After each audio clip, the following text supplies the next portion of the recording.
Selamat pagi, perkenalkan nama lengkap saya Nuversi Lentimisa, NPM 31210029. Saya dari Prodi Pendidikan Bahasa dan Sastra Indonesia semester 7. Baik, di sini saya akan menjelaskan pendekatan semiotika yang berkaitan dengan linguistik kebudayaan. Yang pertama, latar belakang. Pendekatan semiotika adalah metode analisis yang digunakan untuk memahami makna dari tanda-tanda dan simbol-simbol dalam berbagai bentuk komunikasi seperti teks, gambar, film, dan budaya populer. Semiotika fokus pada tanda-tanda, baik verbal maupun visual, menciptakan makna dari bagaimana makna tersebut dipahami oleh orang yang memilikinya. Pendekatan semiotika dimanfaatkan untuk penelitian linguistik kebudayaan terkait dengan simbol-simbol budaya yang digunakan oleh suatu masyarakat. Simbol itu tidak berupa simbol verbal tetapi juga non-verbal. Misalnya, sirip pinang yang dimanfaatkan pada sebuah tuturan ritual. Sirip pinang memiliki tanda dan makna yang sangat kuat bagi masyarakat Timur, di antaranya yang pertama itu simbol hormat. Sirip pinang merupakan simbol rasa hormat, penghargaan, dan sopan santun kepada sesama. Yang kedua, tanda keramah tamahan dan sopan santun. Tuan rumah menyajikan sirih dan pinang kepada tamu sebagai tanda keramah tamahan dan sopan santun.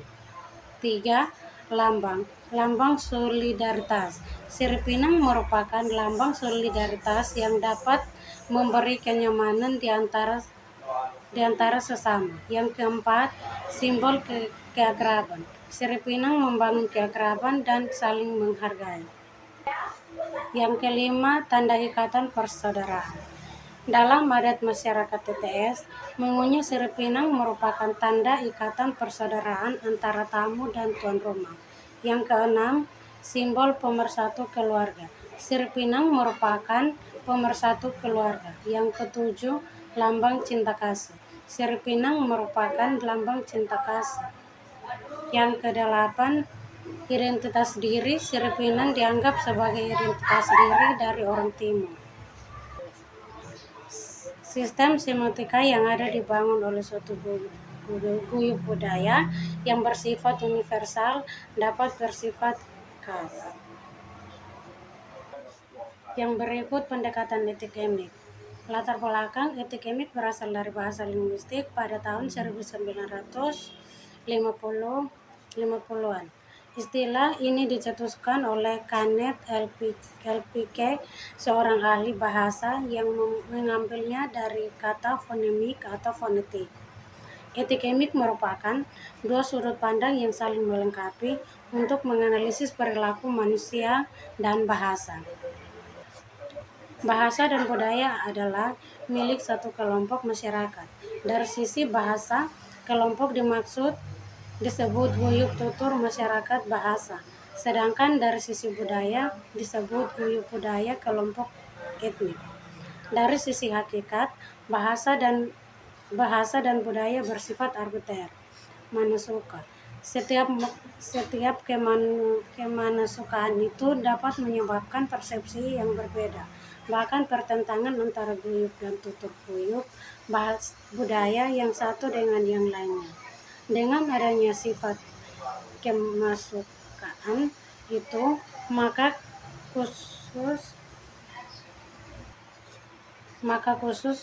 untuk penelitian terhadap pemakaian bahasa dan dimensi budaya diperlukan pendekatan gabungan antara etik-emik.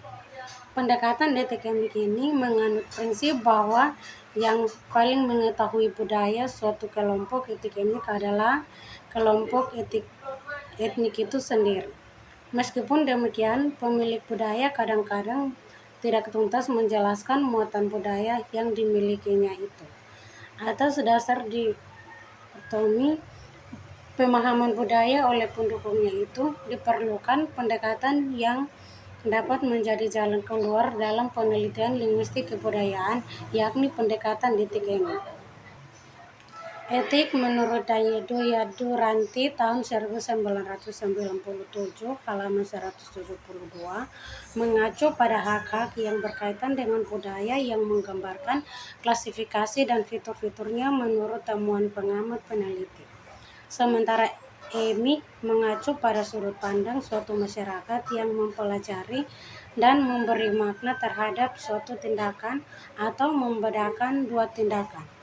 Etik adalah apa yang dipahami peneliti, sementara emik adalah apa yang ada di dalam benak anggota guyup budaya. Keduanya bermanfaat karena satu, penafsiran peneliti diperlukan dalam analisis bahasa dan budaya.